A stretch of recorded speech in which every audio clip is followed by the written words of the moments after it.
শুভ সন্ধ্যা, আসসালামু আলাইকুম।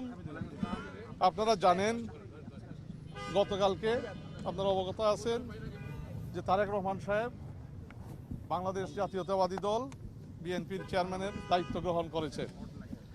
উনাকে নিয়ে ওনার নেতৃত্ব, ওনার পরিকল্পনা, আগামীর বাংলাদেশ গড়ার পরিকল্পনা, বিশেষ করে ওনার ঐতিহাসিক 25শে ডিসেম্বরের রিটার্নের পরে আন্তর্জাতিক মহলে বিশেষ আগ্রহ আছে।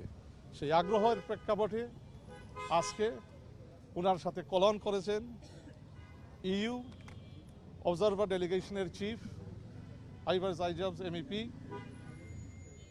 High commissioner of India, ambassador of Turkey এবং অ্যাম্বাসেডর অফ ইজিপ্ট।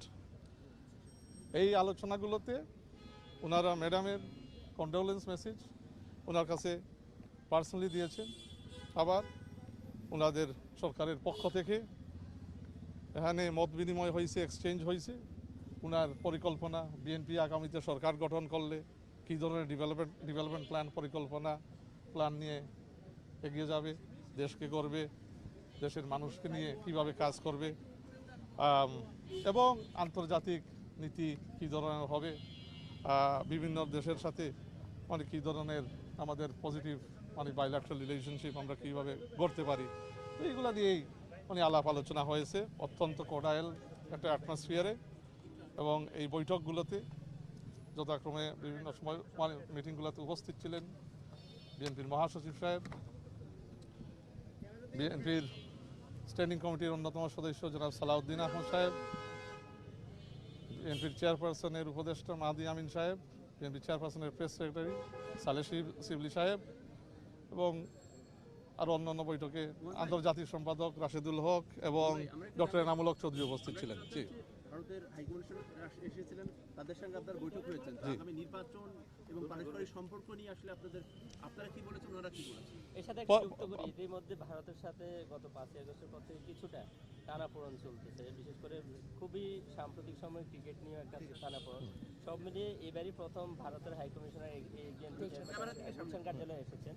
তো সব মিলিয়ে কি আলোচনা হয়েছে একটু বিস্তারিত। এবং আরো একটি বিষয় হচ্ছে প্রণয় ভার্মা দায়িত্ব নেওয়ার পর এই অফিসে আজকে প্রথমবারের মতো এসেছে। আচ্ছা, দেখেন ভারতের সাথে কি সম্পর্ক হবে। ভারতের প্রধানমন্ত্রী, মাননীয় প্রধানমন্ত্রী নরেন্দ্র মোদী সাহেব চিঠির মাধ্যমেই যখন উনি কন্ডোলেন্স মেসেজ জানান চেয়ারম্যান সাহেবকে, ওই লেটারেই বলছেন যে তারেক রহমান সাহেবের নেতৃত্বেই নয়া দিগন্ত এবং নয়া new phase of relations they are willing to reset. তো আমরা আশা করি যে অত্যন্ত সৌজন্যমূলক বৈঠক হয়েছে। এখানে কীভাবে কোঅপারেশন এগিয়ে নেওয়া যায়, বিভিন্ন চ্যালেঞ্জ তো অবশ্যই আছে। তো এই চ্যালেঞ্জগুলো আমরা অ্যাড্রেস করে, যেহেতু এখানে রিজনাল বিএনপির চেয়ারম্যান সাহেবের ভিশনে বা ইলেক্টেড গভর্নমেন্ট বিএনপির peace, security and stability in the region একটা principle in terms of it will be a principal projection of elected BNP government. তো এখানে স্থিতিশীলতার জন্য আমরা কীভাবে দুই দেশ মিলে কোঅপারেশন এগিয়ে আমরা এগিয়ে নিতে পারি, এগুলো নিয়ে এমনি আলোচনা হয়েছে। এখানে ডিটেলস তেমন কোনো কিছু আলোচনা হয়েছে না। বললাম তো, এটা যে কলন, উনি it was more of a courtesy exchange, এবং এটা কলন। উনি চেয়ারম্যান হয়েছেন আজকে, তো ওনাকে ধন্যবাদ জানাইছেন এবং ওনাদের সরকারের পক্ষ থেকে শুভেচ্ছা সাক্ষাৎ হয়েছে। এর ভিতরেই সীমিত ছিল। বর্তমান সরকারের সাথে ভারতের একটা টানাপোড়েনের একটা সম্পর্ক যাচ্ছে, এই বিষয়ে কি কোনো কথা?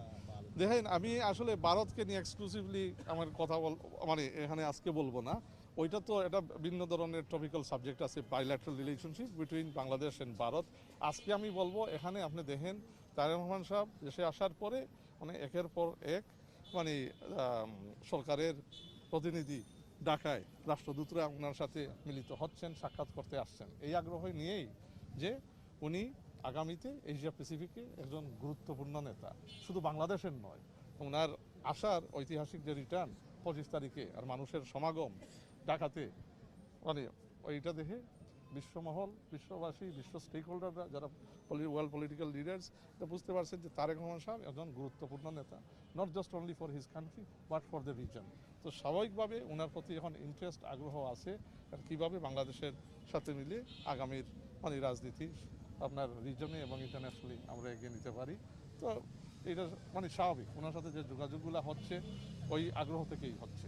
আচ্ছা, শিবলি ভাইয়ের কাছে একটা প্রশ্ন, সেটা হচ্ছে যে 22 তারিখে আমরা শুনেছি যে চেয়ারম্যান সাহেব সিলেটে যাচ্ছেন, এই বিষয়ে একটু যদি জানতে পারেন। এটা ঠিক সিদ্ধান্ত এখন হয়নি, সিদ্ধান্ত আছে যখন, যেহেতু 22 তারিখ থেকে নির্বাচনের প্রচারণা শুরু হবে, তো উনি কোথায় কীভাবে যাবেন এটি এখনো চূড়ান্ত হয়নি, এটি চূড়ান্ত হলে জানিয়ে দেওয়া হবে। অর্থাৎ নতুন করে আবার শিডিউল। হ্যাঁ, 22 তারিখ থেকে নির্বাচনী প্রচারণা যখন শুরু হবে তখন ঠিকমতো জানিয়ে দেওয়া হবে প্রেসকে যথাসময়ে। আপনি বলেছেন যে এটা ধারাবাহিক ভিজিট, আজকে তৃতীয় দিন চলতে থাকবে। হ্যাঁ, এই যে ধারাবাহিক ভিজিটগুলো মানে কলনগুলা, বিভিন্ন অ্যাম্বাসেডাররা, বিভিন্ন হাই কমিশনাররা চেয়ারম্যান সাহেবের সাথে সাক্ষাৎ করতে আসছেন, এগুলো ধারাবাহিক রুটিন মানে প্রসেস অফ এঙ্গেজমেন্ট, এগুলো চলতে থাকবে। এবং আগামীতে উনি যখন সময় সুযোগ হবে, আরও অনেক রাষ্ট্রদূতদের আগ্রহ আছে ওনার সাথে দেখা করার জন্য, তো মানে আমরা ওইটা ওনার স্কেজুলের মাধ্যমে ইনশাল্লাহ আরও এইরকম বৈঠকগুলো হবে। থ্যাংক ইউ, ধন্যবাদ, আসসালামু আলাইকুম। থ্যাংক ইউ ভাই, থ্যাংক ইউ।